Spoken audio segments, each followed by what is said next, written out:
a love song for EMT. It all began one afternoon after Subaru had finished doing his chores around the mansion. "Hey, Subaru, is it all right if I ask you to do a little favor for me?" HMMHA?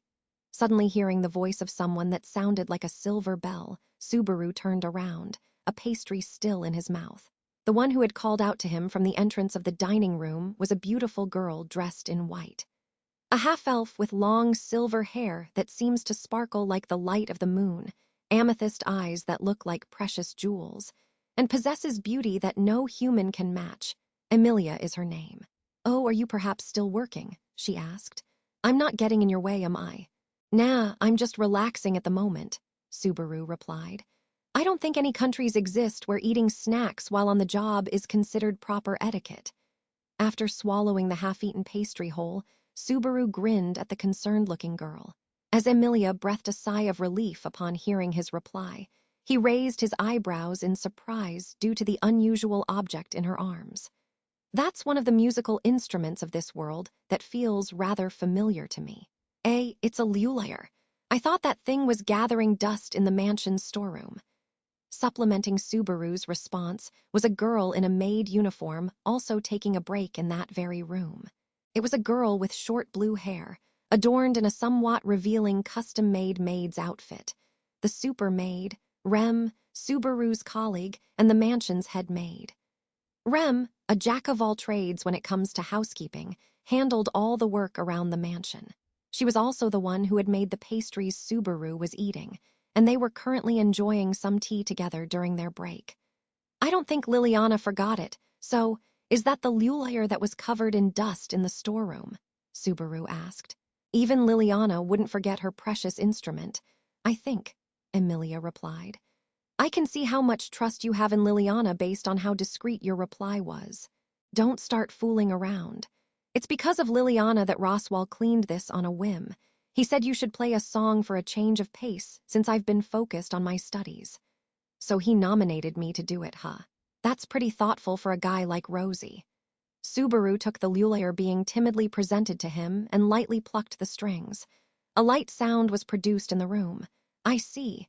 It seems like it has been maintained well. A lulayer is a stringed instrument made of wood and is kinda like a guitar from my world. It's a bit on the small side, but if you can grasp how to play it, the scales aren't all that different." "Subaru, can you play a lulayer?" asked Rem, her eyes wide at the sight of Subaru checking how the instrument sounded as if he was familiar with it. "Yeah, I can do it since the basics aren't different from the AG I had at home," he replied. "Liliana gave me a bit of training, so I can play most of the folk songs from where I'm from." "AG? It's an acronym for acoustic guitar. Well, you can think of it as a folk instrument from my country." He recalled the dark-skinned girl who had vigorously trained him while looking at Rem, who was tilting her head. "Liliana, she is a songstress who was, until recently, treated as a guest here.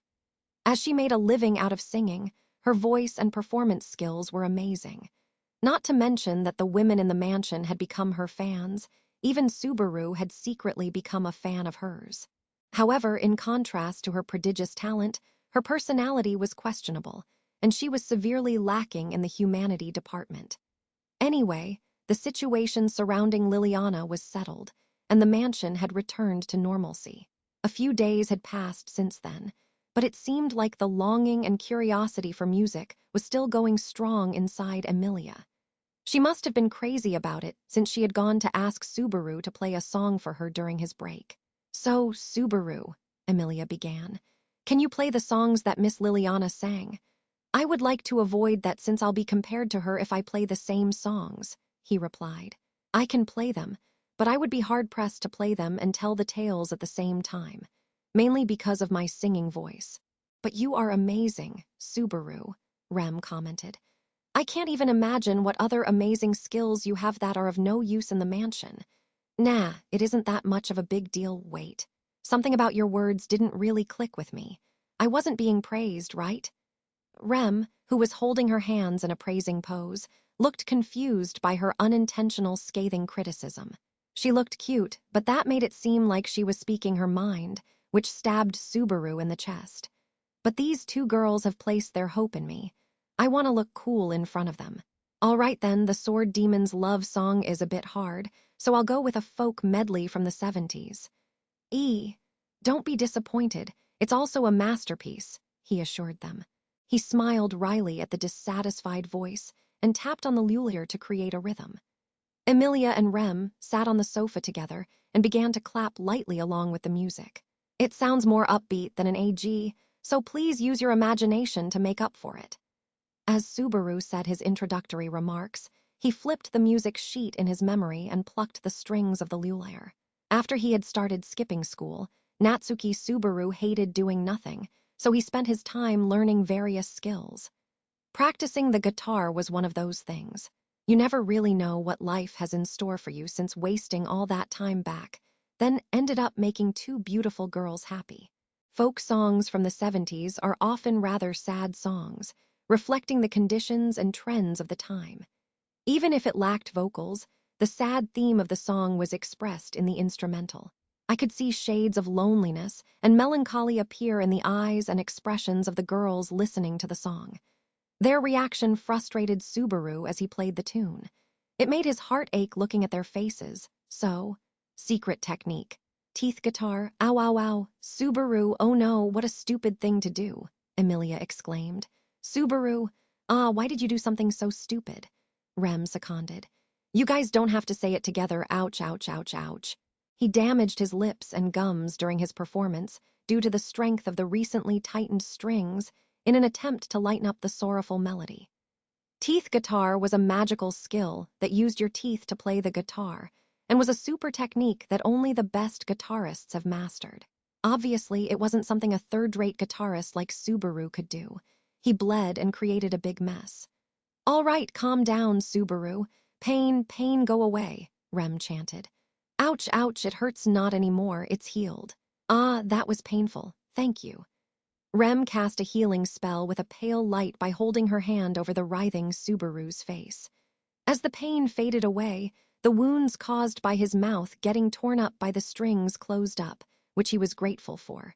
Emilia looked at it with an angry face, her hands on her hips. I was wondering what you were going to do, and you surprised me so much. Geez, don't make me worry by doing something weird like that. Sorry. I thought the song choice wasn't good even though I was the one who chose it.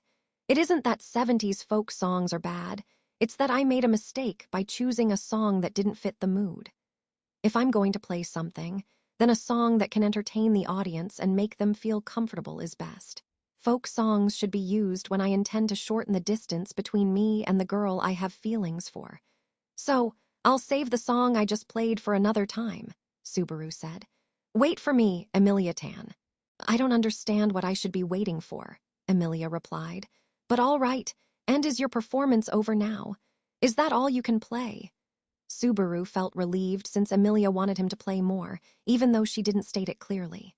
It seemed like Subaru's performance had met Emilia's expectations, regardless of the song choice. Rem also seemed to agree with Emilia since she didn't interrupt the conversation. As for him, he got excited when people expected something of him. He even got excited when people didn't expect anything of him. However, he really wanted to meet the expectations of those two as much as possible. But I've only practiced folk songs from the 70s, damn it. Why didn't I practice more hip-hop music back then? Are you troubled, Subaru? If that's the case, then I think you should try playing one of Miss Liliana's songs, Rem suggested with a raised hand as Subaru was cursing his past actions. It was really amusing since Rem's cute scheme could be seen behind her offer. Surprisingly, she was the one who was the most interested in Liliana's songs. Rem, who had a deep knowledge of poetry and traditional songs, probably wanted to make Subaru sing while making it seem like a proposal. I was enchanted by all of Liliana's songs, but I'm not good enough to copy other people's songs just by listening, nor do I have good enough skills compared to Liliana. Other than folk songs, I guess I can play I Stepped on a Cat, the Flea Waltz. Subaru, you need to apologize properly for that, Emilia chided. Don't look sad, it'll make me sulk. It was by mistake. It wasn't on purpose, and it is a masterpiece with a title like that. I'll lecture the person who stepped on the cat later. This traditional piano song was often disparaged due to its title. Emilia gave him an accusing look, then heaved a sigh of grief as he kept apologizing. After that, she clapped her hands and mischievously relaxed her lips. Well, if you play Liliana's song, then I'll let it go. I won't laugh at you even if it's bad. So please don't be nervous, all right? It's as Lady Amelia said. No matter how bad it is, no matter how awful it is, no matter how many times you fail, Rem won't laugh at you, Subaru. Please fail without any worry. It's fine. Rem will comfort you while you cry out loud. You guys don't have to worry that much. I won't cry, all right? They started worrying about Subaru crying in case he made a mistake, and now there was no going back. I guess I can't get out of playing the songs that I have memorized by listening. I've learned some of the songs Liliana played from her, too, so there's no reason why I can't play them. But even so, Subaru's performance skills were poor, and he was self-taught. He started learning it by staring at his father's guitar and some sheet music. Then he continued practicing so he wouldn't lose to his father's annoying stares, who would stand on the other side of the sliding door with a grin on his face. Even if it's really bad, don't laugh at me. I won't cry either, he said in his defense as he picked the lulaire up again. After that, he lightly tilted his head and winked at Emilia with a slightly swanky gesture. By the way, do you have any requests? Any songs you want me to play, milady? Oh, if that's the case, then I would like that song. That. Emilia merrily clasped her hands together as Subaru got ready to play something for them. She then closed her eyes and slightly cleared her throat, as if she was recalling something. La, la, la, la, la. With the voice that sounded like a silver bell, what sprang forth from Emilia's lips was a song, carried by her short breaths. Subaru and Rem gasped unconsciously at the enchanting sound her beautiful voice created. Her enchanting voice had the ability to capture the hearts and shake the souls of those who heard it. It was for personal reasons that Subaru's heart throbbed every time she spoke to him, but the magic of her beautiful voice could surely be felt by people other than him. It traveled through his eardrums and into his bloodstream, and his soul was moved by the unbearable emotions that welled up from within. He didn't even feel worthy enough to listen to her singing voice at such a close proximity to her. She had started singing in order to convey the song, but Emilia got so excited that she couldn't stop. Neither Subaru nor Rem had any means to stop her. They simply continued to listen to the magic, the song being sung by her beautiful voice in silence until the end. Eventually, the song came to an end, and Emilia exhaled deeply. Ay, and then for the first time realized that she had been absorbed in her singing, losing control of herself. Her white cheeks turned beach red in embarrassment, and she hastily looked at Subaru and Rem in a panic. So sorry. I just felt really good while singing. I could see that, so no worries, Subaru assured her. So you like to sing? I don't know. Singing isn't something I'm familiar with, but yeah, I suppose I like it. Emilia put her hand on her mouth and nodded somewhat sheepishly. I suppose I like it. Subaru would normally have to cook up a scheme to get her to say the words she'd spoken under her breath, but now that he'd heard them, he didn't think he'd do that this time. And it was not unrelated to Rem, who was gently pulling on his sleeve next to him. Subaru, she said. I know, he replied. Rem directed her light blue eyes at him as if wanting to say something. Subaru saw through the emotions in her eyes and nodded. Her calling his name, and him nodding, that's all they had to do to communicate. No, it was only natural for people who had heard Emilia's elegant voice to experience such emotions. Things need to be acted upon. That was the greatest lesson Subaru had learned in this mansion. After stumbling through multiple loops, he understood it intuitively. Making a choice and acting upon it was the only way to make this unreasonable world change, so he challenged fate once more. Subaru closed his eyes once after looking at Emilia, whose cheeks were still red. Hey, Emilia-tan, I don't really know what to say, but... Yes. Emilia tilted her head while putting her hand against her silver hair, looking at Subaru as he chose his words. The trust in the amethyst eyes looking at him was different from the trust Rem had for him. That emotion made his chest tighten, but he suppressed his sentiments and made up his mind. Emilia-tan, you are. What was that sound? It sounded like a bird's dying screech. What kind of a silly game are you playing during your break, Barusu? Said someone in an arrogant tone after opening the door in the middle of Subaru's sentence, shattering his resolve. It was a girl with pink-colored hair and rose-pink eyes who had stepped into the room. Ram, who looked identical to Rem apart from the color of her eyes and hair, and her bust size. She gave a somewhat grumpy look around the room and looked at the three of them one by one as they stood there. After that, she started thoughtfully reflecting and spoke exactly 5 seconds later. Can we just pretend Ram never said that? It feels rather strange to ask that of you, but that's what she thinks. It's amazing how you grasped the situation so quickly, but you ruined everything, sister. Subaru's scream exploded at Ram, who had suddenly jumped into the frame and brilliantly conveyed the point he was going to convey.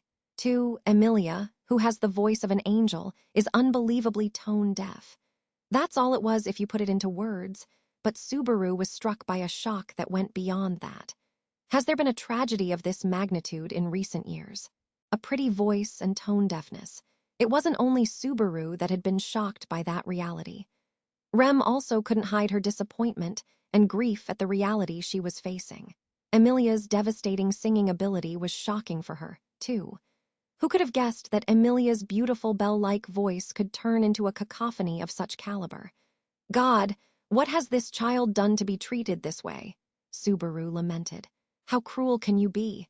Please don't say it like that, Emilia exclaimed in embarrassment.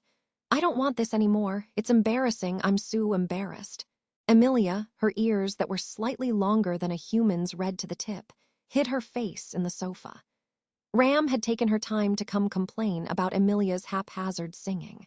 Emilia was confused about what she had said at first, but now she clearly understood what she meant after hearing Subaru's poor excuses and explanation that had been meant to make her feel better. As a result of her understanding the situation, she sunk into the sofa with a sullen face. I think in the first place, you guys are exaggerating things. It's true that I have never had the chance to sing before and that I haven't learned how to sing, but it is weird that it's that bad.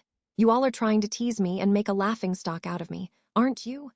I won't be fooled that easily, said Emilia, talking quickly as she hugged her knees. She was like a child trying to turn their face away from a reality they didn't want to accept, trying to deny what was. Subaru looked her in the eye and started speaking to her sincerely, as if he was trying to make her accept things. I understand your feelings, that it is hard to believe and that you want to doubt things, but it isn't like that. Have I ever lied to you? Well, to be honest, I have lied to you a couple of times. I have done mean things a lot just to see you turn red due to being teased. Is that so? Emilia exclaimed. I didn't know that.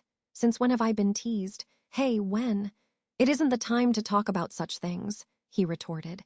Don't look away from the issue. All right, it doesn't feel like something isn't adding up. Subaru had accidentally had a slip of the tongue, but he somehow managed to divert Emilia's attention with the momentum. And Emilia, who got fooled by it, looked disgruntled, but he waved his hands as if he was pushing her dissatisfaction away. It's true this time. I swear there's not a single lie in it.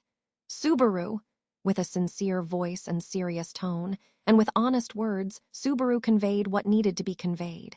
You are a victim of God's mischief. Why are you being so mean? It's because I can't believe such a horrible thing.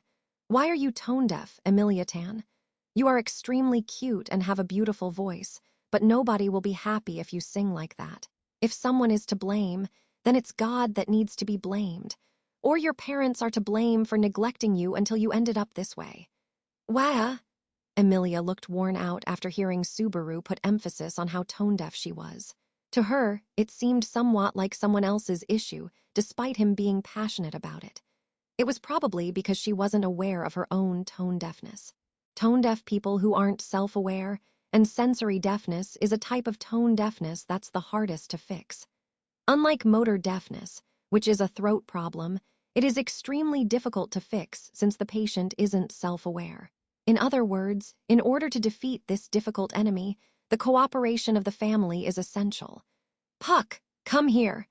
Subaru snapped his fingers and summoned the person responsible for this problem by calling out his name. He didn't have the authority to summon Puck, who was a spirit, but Emilia, who was his contractor, lost to Subaru's spirit and called out to the green crystal that shone on her chest. And then, I got summoned and came out meow, meow, meow. Particles of pale light flew out from the gemstone, which then took on the form of a small cat spirit.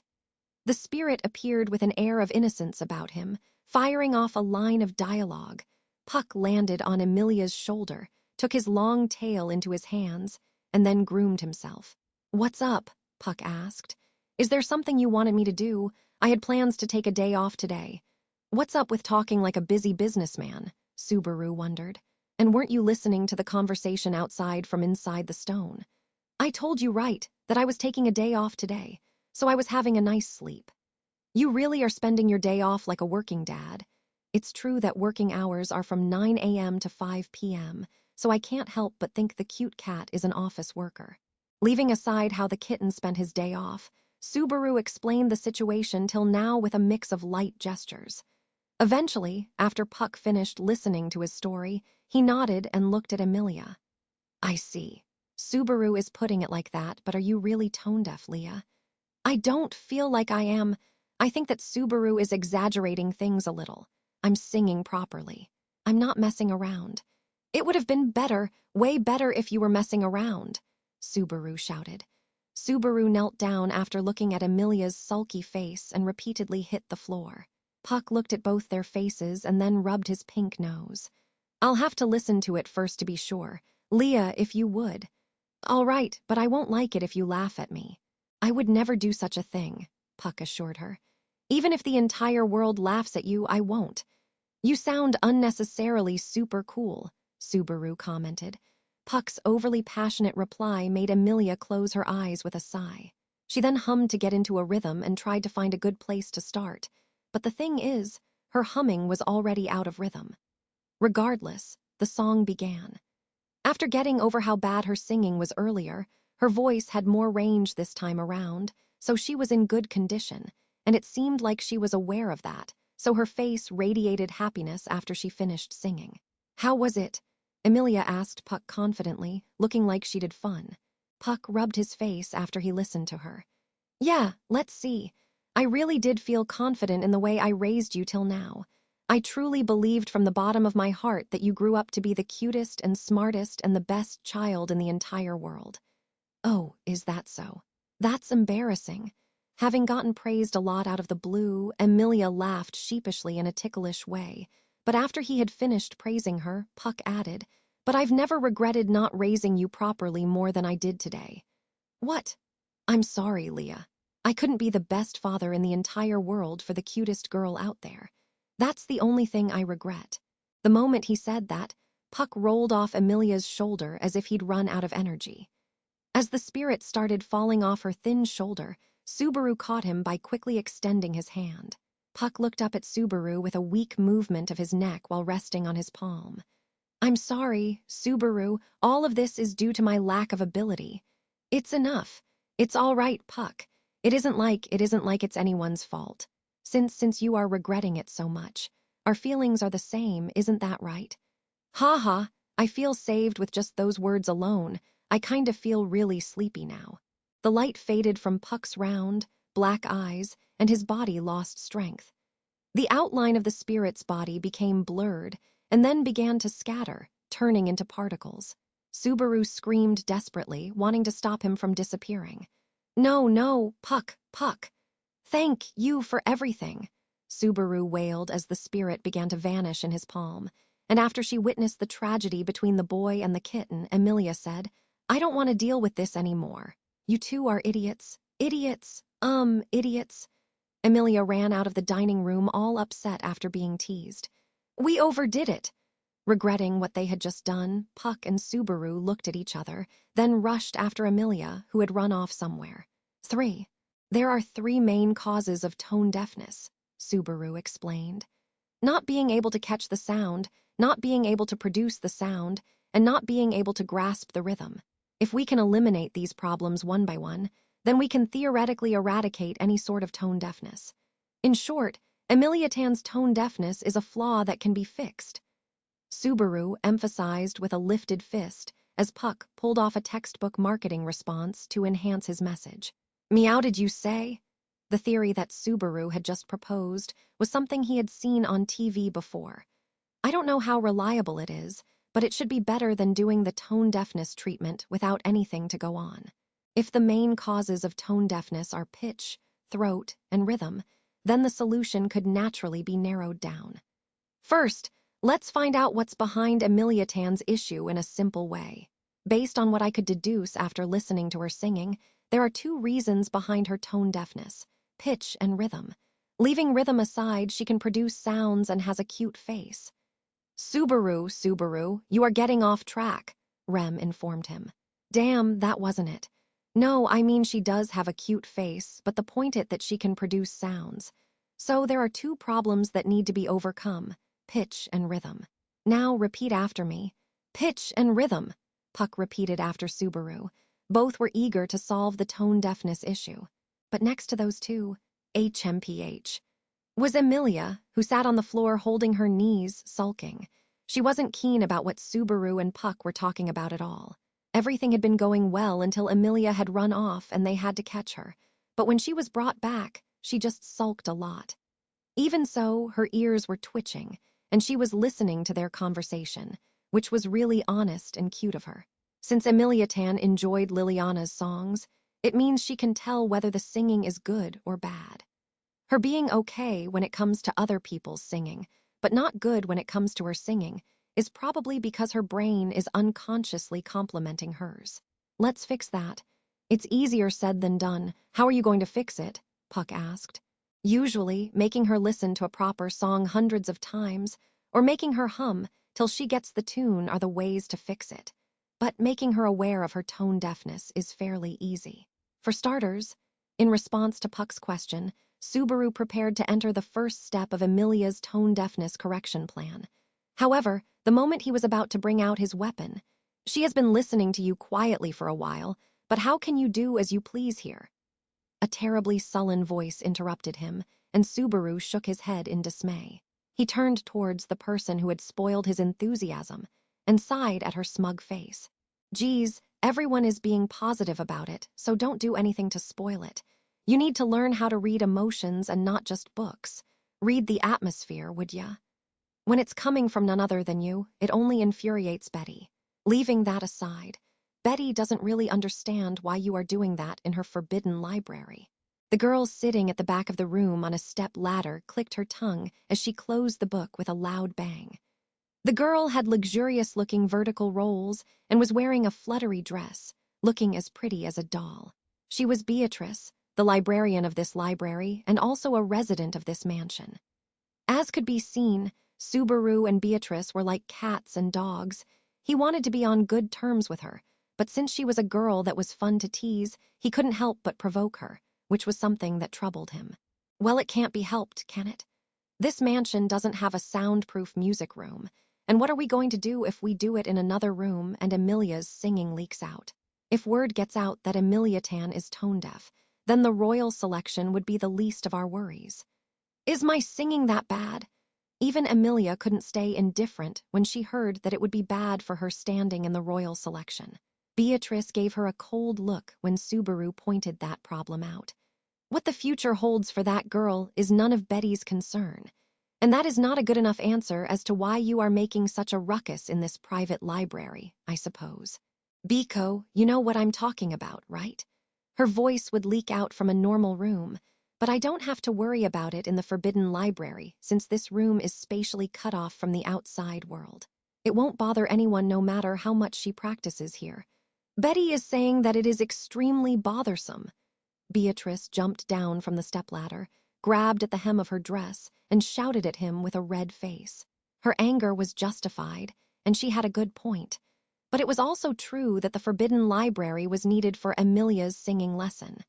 Therefore, Subaru used his trump card against her.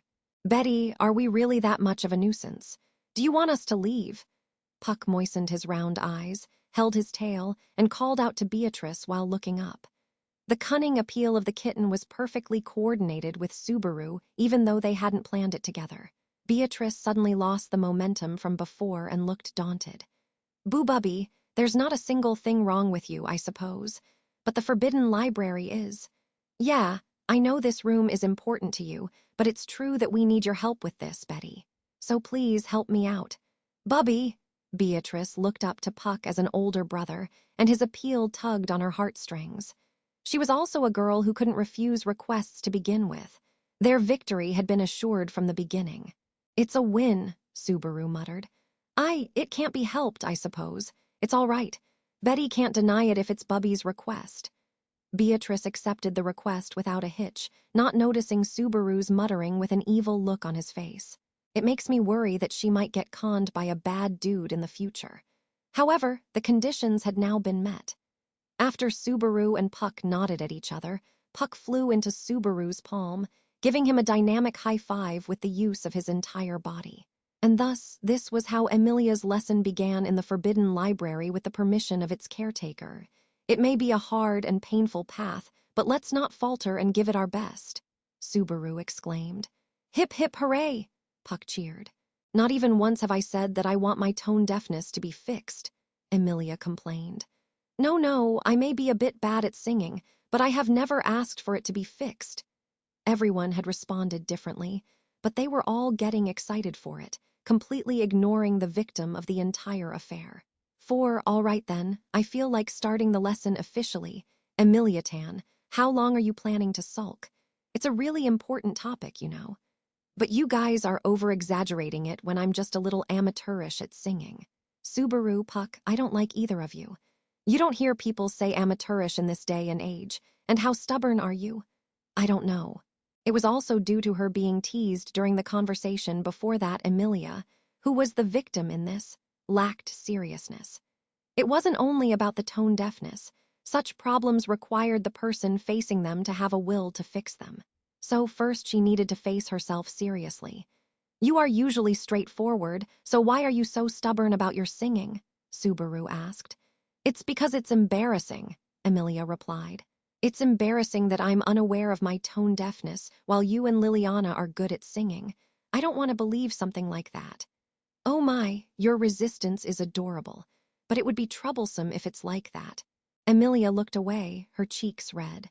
Her will to resist was gradually weakening, but Subaru thought that it lacked a decisive blow, so he cracked his neck. "In order to help people who are tone deaf, the best way is to make them listen to their own singing. It would be a piece of cake if I could record it, but sadly we don't have such a convenient tool here. So I'll give up on using the inventions of science and rely on more primitive means." "Is that a bucket?" said Emilia, widening her eyes as she looked at the object in Subaru's hands. Her surprised eyes were looking at a metal bucket. There was no mistaking it. "It's our guest, Mr. Bucket. This guest lecturer will teach Emilia Tan about her tone deafness. I have washed it properly, so there won't be an issue hygiene-wise, so you can be rest assured." "How can Mr. Bucket be used? Can I go inside?" Puck wondered. "Enough with the showing off that you are a cat by wanting to go into narrow spaces for now. Its usage is easy. It simply needs to be put on Emilia Tan's head, then she can sing." "What?" Emilia asked in confusion. "Ahaha, I suppose." Subaru's declaration startled Emilia, and Beatrice couldn't help but burst into laughter. Sorry, I guess I didn't hear that properly," Emilia said. "What am I going to do with that bucket?" "You need to wear it," Subaru replied. "Wear it and sing. You are going to be a bucket-style heroine." "Subaru, you idiot. I was so close to taking you seriously." Emilia was about to dash out of there after seeing Subaru offering her the bucket with a smile, but he quickly caught her arm. Wait a minute. You got me wrong, I'm not kidding. If you sing while wearing this, then the sound will reflect back at you. I'm not lying. It's what you get for lying all the time, I suppose. You're like the follow-herder boy in Hashan of the wilderness, in fact. I can hear you saying something similar to the boy who cried wolf, you annoying lowly. Stay shut for a bit. After silencing Beatrice, who had interrupted him, Subaru began explaining himself to Emilia, who was looking at him with suspicion. "It might be the first time she's given me such a stern look since the first day I got summoned to this world, when I called Emilia the witch's name that she was using as an alias. A single bucket had brought such a catastrophe. In any case, Subaru desperately tried to convey his sincerity. If you listen to your own voice, then you'll understand the level of your singing. I'm not lying. Just pretend you've been tricked and sing, and then you'll understand." "Pretend that I have been tricked. So you are planning on tricking me? I won't be tricked anymore. You have become so paranoid. I wonder whose fault it is. You made me eat the failed mayonnaise yesterday after telling me to pretend I had been tricked. I remember how angry I was back then, which makes me even angrier now. Shit, it was my fault. Yesterday's me, you idiot. But I'm a different man today. I'm doing this for you. It looked as if Subaru was trying to drag her down a dangerous road, but he still vigorously tried to lead her down it. And the good-natured Emilia gave in. Emilia looked at the bucket had been given to her and timidly held it above her head and asked, "You won't laugh, right?" I won't laugh at all. Really. I won't laugh at you no matter who laughs at you. Is that a line fit for situations like this? Puck asked from above his shoulder, but Subaru ignored him. To make Emilia put the bucket on, he wouldn't hesitate to use any sort of cool line. Possibly having been encouraged by his powerful words, Emilia put the bucket on with a determined expression. It fit snugly, and the simple bucket hid her face. It's the sudden emergence of a bucket-style heroine. What is this feeling? Subaru wondered. I knew it beforehand, but it hurts me to see Emilia tan like this. Don't worry, Leah, Puck said.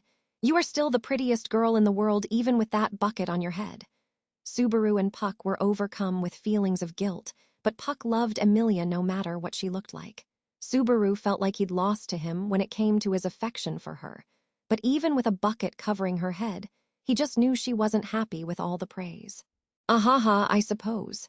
Beatrice laughed with her face hidden behind the book she lifted, but her laughter was clearly audible.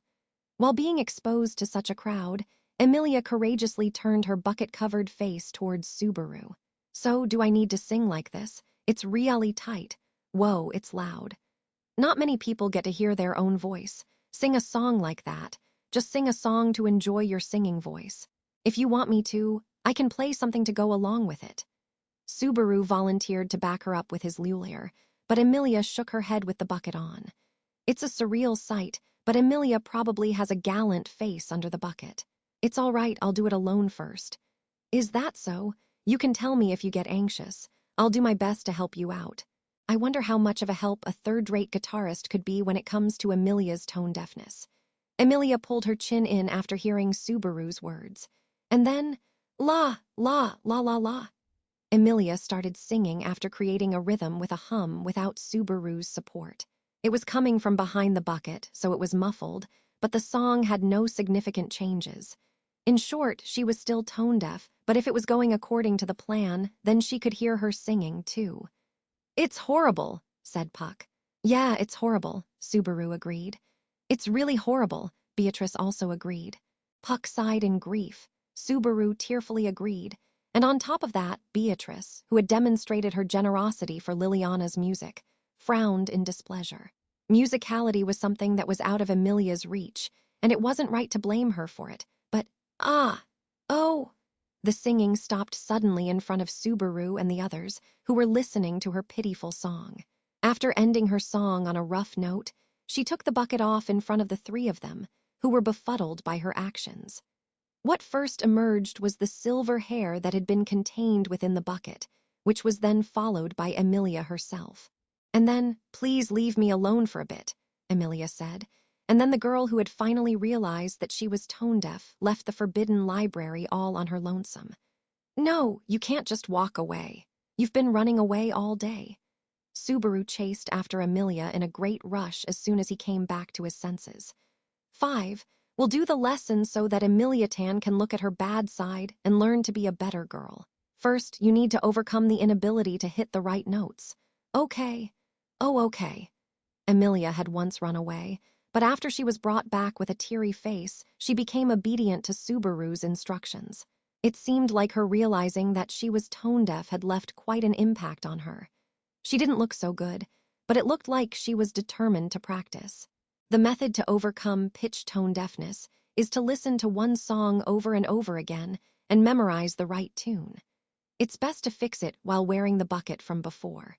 It's also good if you keep humming all the time. But how would I know what the right tune is? Liliana isn't here anymore. Well, it isn't like Liliana is the only one who can sing with the right pitch. Well, even Biko can do it. Hey, sing a bit. Huh, why does Betty need to do such a thing? Beatrice protested, not happy about being asked to sing on such short notice. Hey, hey, Subaru shrugged his shoulders. The venue for the lesson is here, anyway, so it'll end faster if you help out. If it doesn't end fast, then we'll have to visit here again and again. Arg, but even so, Betty doesn't want to be bossed around by you. All right, so it's that, right? You're the kind of lady who likes to critique others but can't do anything on her own, right? Okay, sure. You can head to the corner there and continue with your reading then. Who's all talk? Stop talking nonsense. All right, Betty will do it, I suppose. Beatrice fell for Subaru's provocation, hook, line, and sinker. He became worried by how easy she was to control. But for now, her gullible nature was a strong ally. The gullible girl started taking rigorous steps and firmly pointed her finger at Emilia. I'll teach you since you can't do it, she said. I'll teach you the quintessence of music. That's going a bit too far, Subaru commented. Yes, teacher, I got it. Please teach me well and I'll do my best. Excellent, Beatrice's declaration, along with a high evaluation of herself, won Emilia over since she was feeling threatened by her tone deafness. I want to work as a team at this pace to fix Emilia's tone deafness. In order to develop a good sense of rhythm, I recommend that you make your own rhythm by moving your body while singing. It's fine if you just clap and step, so let's do it along with a melody. Subaru explained while clapping. All right, Leah, let's clap together. Come on, meow-tu, meow-tu. Miho meow-tu, meow-tu. Subaru mimicked him to encourage Emilia. Upon seeing Puck clapping soundlessly with his little paws, she hurriedly followed his lead. Meow-tu, wah. There now, Betty will start singing, I suppose. She'll discipline you until you become capable of doing it, said Beatrice cruelly, putting the bucket on Emilia's head while clapping. Now there was a girl with the bucket on her head, a little girl who was giving the girl a sharp look, and a kitten merrily flying around them, an unusual sight to be sure, for someone who wasn't aware of what was going on. This is unreal. It's as if I am having a nightmare. If this were an actual dream, I'd check myself into a hospital pronto once I woke up. Anyway, this lesson should improve Emilia's tone deafness, at least theoretically. The two girls and kitten seem to be focusing on it, so I'll go solve the other problem. Sorry, I have to go hunt a pheasant. What do you mean by hunting a pheasant? Beatrice asked. I can't understand you at all, I suppose. I have to go to the restroom. Don't make me say it, it's embarrassing. Subaru left the room, leaving Emilia and the others behind, after making Beatrice feel dejected. He thought that Emilia's expression turned anxious as he was leaving the room, but he didn't see it since she was wearing a bucket. Her door crossing activated when he exited the forbidden library. It was a form of teleportation that could be connected to any door in the mansion, and the exit this time was set right next to Roswell's office. Nice work, ya damn lowly. She knew Subaru wanted to go to the bathroom as an excuse to do something else and thus was being considerate. After making a snarky comment, Subaru knocked on the door of the office. Rosie, it's me. Can I bother you? Sure. It was about the time I wanted to hear your story. Subaru entered the office room boldly with the permission of the owner of the room. Sitting on an ebony desk in the large office was the freak in a clown's attire, the owner of the mansion, Roswell L. Mathers. Roswell, who was also Subaru's employer, looked at him with his heterochromatic eyes. Well, it seems you've started something rather amusing by dragging Lady Emilia into something. It isn't like I dragged her into anything. It's like she dragged herself into it. But you know what? I have a lot of things to say, so please just spare me this once. You want me to let go of you dragging her into trivial matters when the royal selection is nearing. Roswell had hit him where it hurts yet held expressions of amusement all the while. He seemed to be waiting with open arms to see what kind of counterargument Subaru would make. He is a master with bad taste, Subaru sighed. It may seem like a waste of time, but it's always important to take a break, right? I'm sure we've all sensed that she's been working too hard lately and bottling up her stress. On the first day Subaru got summoned, there was the insignia theft incident in the royal capital, and that was followed by all the hubbub in the mansion about the witch beast problem, which was then followed by the incident with Liliana the other day. Emilia was there during all those incidents, but she wasn't able to confront the root of the problems and solve them herself. It was due to her position not allowing her to approach dangers on her own, but even so, she might have felt powerless. I think the reaction to that is linked to her recent overcrowded schedule. Emilia doesn't hesitate to push herself for the sake of others. The fact that such a person has relied on me during her short break might be a sign of trust, and if that's the case, then it makes me happy. You might want to try a bit harder if you want to convince me. She'll learn abdominal breathing while learning how to sing. It will make her voice clearer, and that will give her an edge when making speeches. If her tone deafness gets cured, then her confidence will increase, and her expressions will get brighter. And as the beauty of her singing becomes known to the world, Emilia Tan will become both a queen and a diva, putting her in a double bind. Ah, all right, all right. I understand. I'll allow a bit of a break. Roswal raised a wild flag at Subaru's continuous barrage of convincing sales pitches. It wasn't because he was struck by his persuasion, but rather due to his own consideration for Emilia's recent attitude. I don't know how much of it was under your control, but weren't you the one who gave her the lure in the first place? Hasn't everything been going according to your plan, then? My status complicates a lot of things. And there's also Lady Emilia's personality. It wow'll be good if she rests if I tell her to rest without any twists. Do you think she would listen to me? I don't think so. She'll nod and work even more in places you can't see. It's probably because of such a dazzling appearance that it makes me want to support her. Regardless of Roswal's intentions, he too is in a position to support Emilia. Even if we differ in our feelings for her, I'm sure he can understand my intentions. Anyway, is Lady Emilia's singing that horrible? It's horrible. She has a beautiful voice, so it is a miracle in a bad way. You must be joking. Aren't you exaggerating things? It's as if someone took a luxurious ingredient that everyone envies and cooked it on a griddle until it turned pitch black. That's such a waste. Yeah, a waste. That's the only cruel truth that couldn't be hidden by compassion. All right then, Subaru raised his hand after they nodded to each other in understanding. I'll return to the Forbidden Library now. I left telling them that I was going to the toilet, so if I take too long, they might suspect that I was going for the big one. Well, about that. I think it's already too late for that since a significant amount of time has passed. Anyway, do help Lady Emilia out. Sure, I'll Emilia Tanize Emilia a bit more. Oh my ha ha ha, you are good with words. Roswal laughed out loud at Subaru's way of wording things. Their mutual understanding now renewed, Subaru left the room all proud after getting the permission he'd negotiated for. All right then, I have to return, but has Biko changed the position of the room? For starters, he opened up the door of the room next to the office that had been connected to the Forbidden Library before. Under normal circumstances, the location of the Forbidden Library would have been changed, and what lied beyond that door would be the reference room full of stacks of paper. But, oh, lucky I was able to enter just like that. Luckily, the door crossing hadn't been changed, and Subaru was able to enter the Forbidden Library without a hitch. I'm back. Sorry, the restroom was packed and had a long queue. Subaru entered the Forbidden Library while making a sloppy excuse and looked at Emilia, Beatrice, and Puck, who were standing in the back. They were right where he'd left them. No, not that. Please, not that, Emilia screamed. I can't take this anymore, I suppose. You are taking music lightly. I'm going to make you sing outside with that bucket on your head, I suppose. What you're lacking is the sense of danger. Betty, listen to me, Puck began. I'll feel sorry for her if you do things she doesn't like. Stop it. She's cute even if she's tone deaf. You spoil her too much, I suppose. That's the reason why this girl is so arrogant. Beatrice, who had rolled up her sleeves and gotten fired up, pulled on Emilia's waist with all her might while she still had the bucket on. As the bucket-faced girl clung to the bookshelf, Puck clapped while twirling around them. I wonder how much carnage they've caused in the nearly 10 minutes I've been gone. I can guess what might have happened, and if it's as I have predicted, then all I can do is sigh.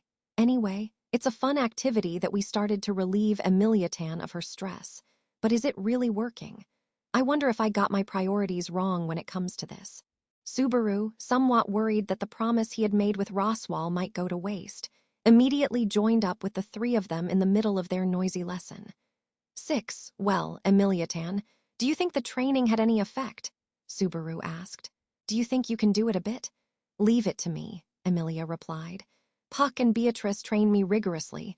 I am a new person now. Well, it might be a bit much to say I'm a new person, but I have gotten better.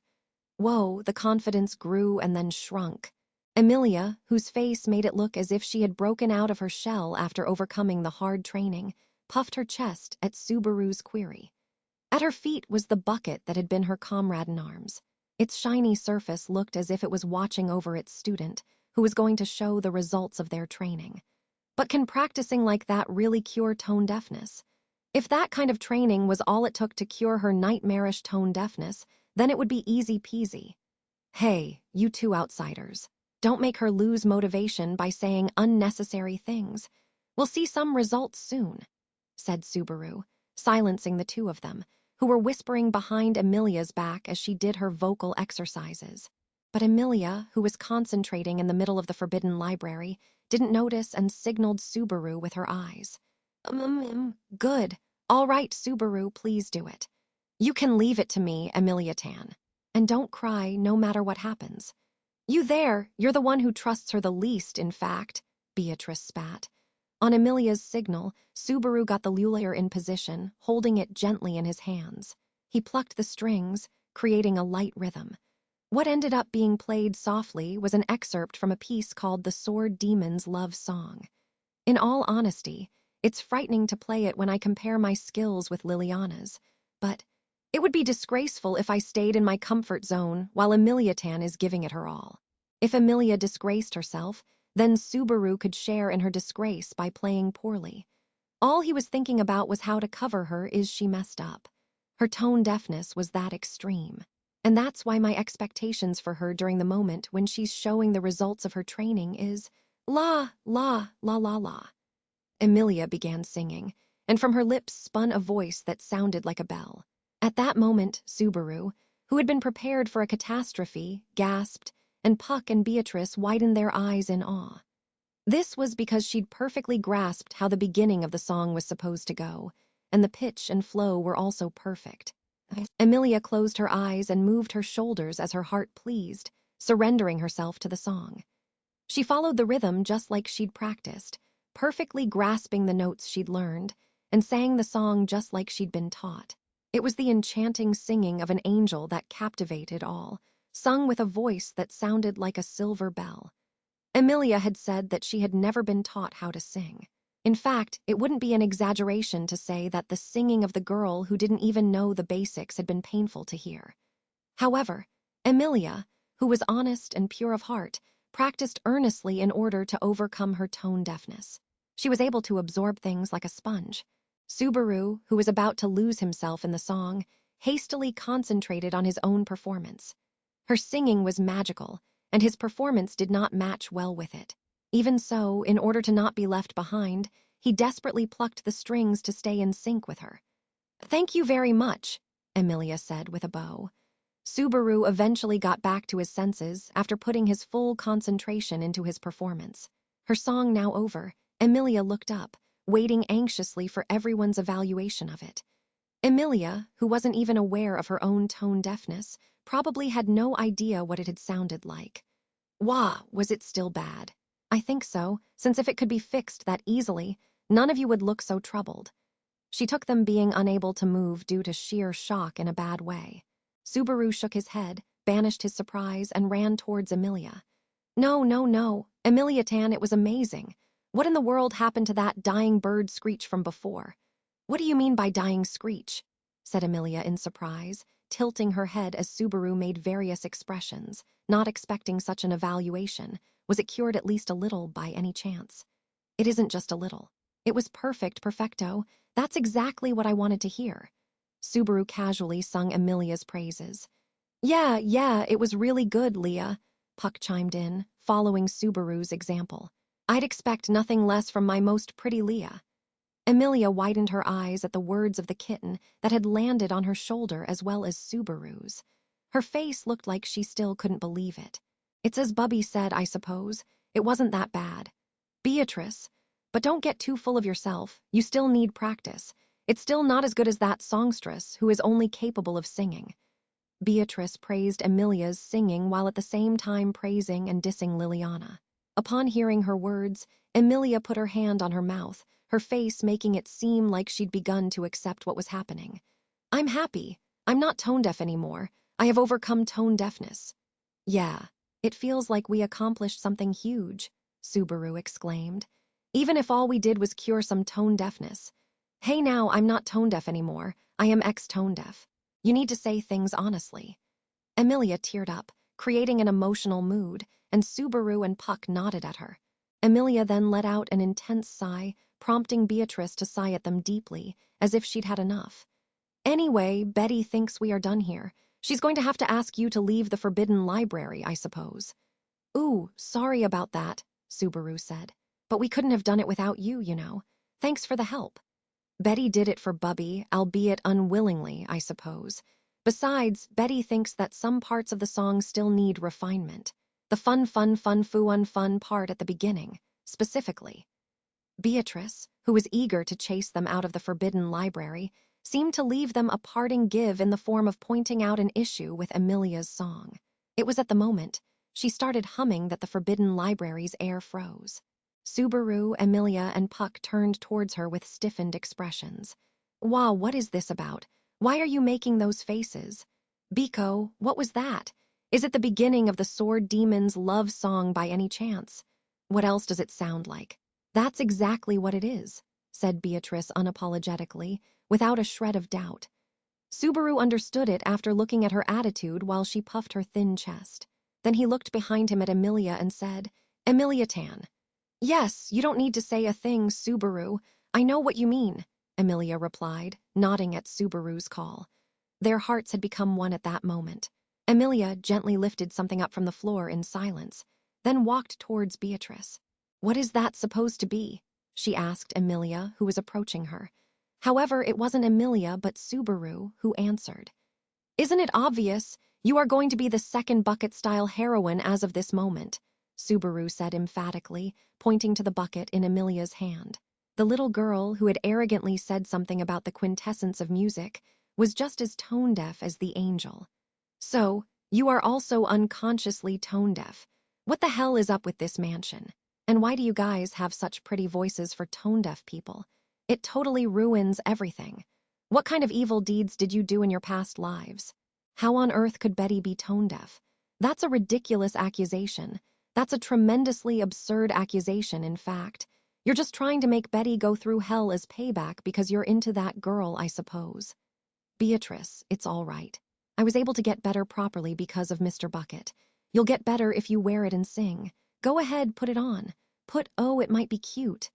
Shaya, I suppose. Gaia, I suppose. Not in a million years, in fact. The three of them ran around in a flurry, having a little fight over whether she was going to wear the bucket or not. Puck washed his face with a dampened paw, laughing and floating above them. The quintessence of music, we won't be able to enjoy the sound of it any time soon, will we? Puck said snobbishly, summing up the day that had begun with a lullaire.